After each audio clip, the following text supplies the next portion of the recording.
રહ્યા છો સનાતન news network Junagadh.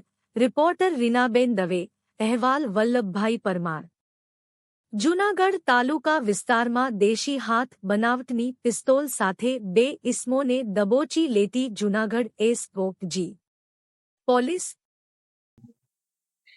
Junagadh SOG ટીમને બાતમી મળેલી કે રમેશ કાળુભાઈ ગોજિયા અને કેતન ભીમજીભાઈ ખાણિયા આ નામના જે શખ્સો છે પોતાની મોટરસાયકલ લઈ અને પાદરિયાથી જૂનાગઢ આવવાના છે અને તેમની પાસે છે દેશી બનાવટની પિસ્તોલ છે, જે આ લાયસન્સ વગરની અને ગેરકાયદેસર હોય તેના આધારે બાતમીના આધારે એસઓજીની ટીમ દ્વારા પાદરિયાથી જૂનાગઢ તરફ આવતા આશાપુરા હોટલ પાસે આ જે શખ્સો છે જે વર્ણન મળેલું તેના આધારે તેમને ચેક કરતા તેમની પાસે દેશી બનાવટની એક પિસ્તોલ મળી આવેલી, જે ગેરકાયદેસર હોય, જેની કિંમત ₹20,000 અને આને ગુનાના કામે કબજે કરવામાં આવેલી છે ને આ આરોપી વિરુદ્ધ તાલુકા પોલીસ સ્ટેશનમાં છે આર્મ્સ એક્ટ મુજબ ગુનો દાખલ કરવામાં આવેલો છે।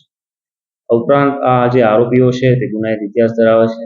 આરોપી નંબર 1 રમેશ કાળુભાઈ ગોજિયા વિરુદ્ધ અગાઉ એ ડિવિઝન પોલીસ સ્ટેશનમાં પણ આર્મ્સ એક્ટનો ગુનો દાખલ થયેલો છે। આ ઉપરાંત એ ડિવિઝન પોલીસ સ્ટેશનમાં રાયોટિંગ અને બી ડિવિઝનમાં મારામારીના ગુનામાં સંડોવાયેલો છે। આ ઉપરાંત અન્ય આરોપી કેતન ભીમજીભાઈ ખાણિયા વિરુદ્ધ બી ડિવિઝન પોલીસ સ્ટેશનમાં મારામારીનો ગુનામાં આરોપી છે, જ્યારે મહિલા પોલીસ સ્ટેશનમાં તેમના ઘરેલું હિંસાના જે ગુનો છે દાખલ થયેલો છે। હાલ બંને આરોપીઓને એસઓજીની ટીમ દ્વારા ધરપકડ કરવામાં આવેલી છે અને આગળની તપાસ શરૂ છે।